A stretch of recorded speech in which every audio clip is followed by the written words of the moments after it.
춘천의 한 기업 강의실에서 심폐소생술 교육이 진행됐습니다. 강원도 소방본부가 진행하고 있는 찾아가는 심폐소생술 교육입니다.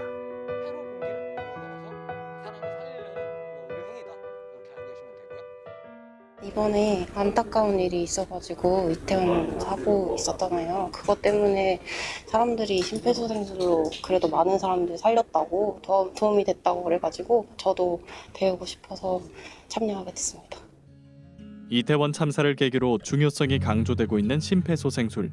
도내에서도 지난 2주간 약 2,300여 명이 교육을 신청할 만큼 큰 관심을 보이고 있습니다. 가볍게 어깨를 두드리며 여보세요? 괜찮으세요? 정신 차리세요? 이렇게만 의식 확인해 주시면 돼요. 여기 흉골뼈 있죠? 여기 쇄골부터 시작해가지고 여기 2분의 1 아래 지점을 누르면 돼요. 2분의 1 아래 지점. 여기를 누르시면 돼요. 압박 지점은 여기입니다. 손 뒤꿈치로 아까 말씀드린 압박 지점을 누르시는 거예요. 이때 압박 깊이는 5cm, 속도는 분당 100에서 120회. 심폐소생술을 할 때는 두 손은 폭에 깍지를 끼고 팔을 쭉 편 상태로 힘을 실어야 합니다. 한 번 압박할 때마다 가슴이 5에서 6cm가량 들어가도록 1분에 100에서 120회 정도 압박하면 심정지 환자의 생존 확률이 무려 3배나 높아집니다. 환자 응급처치도 중요하지만 환자와 내 자신이 안전한 곳에서 가슴 압박이 할 수 있는지 환경에 대해서 다시 한번 확인을 한 뒤에 이제 환자가 의식이 돌아오거나 119 구급대원이 도착할 때까지 멈추지 않는 가슴 압박이 중요합니다. 심폐소생술, 막상 해보면 생각보다 쉽지 않습니다. 너무 빠른 동작은 기피를 낮춰 역효과를 내는 만큼 1분에 100에서 120회 속도를 맞춰야 하고요. 정확한 부위를 압박하는 건 역시 중요한데 응급 상황 시엔 그 역시 혼란스러울 수 있는 만큼 한 번의 교육으로 끝내는 것이 아니라 주기적인 교육을 받는 것이 도움이 됩니다.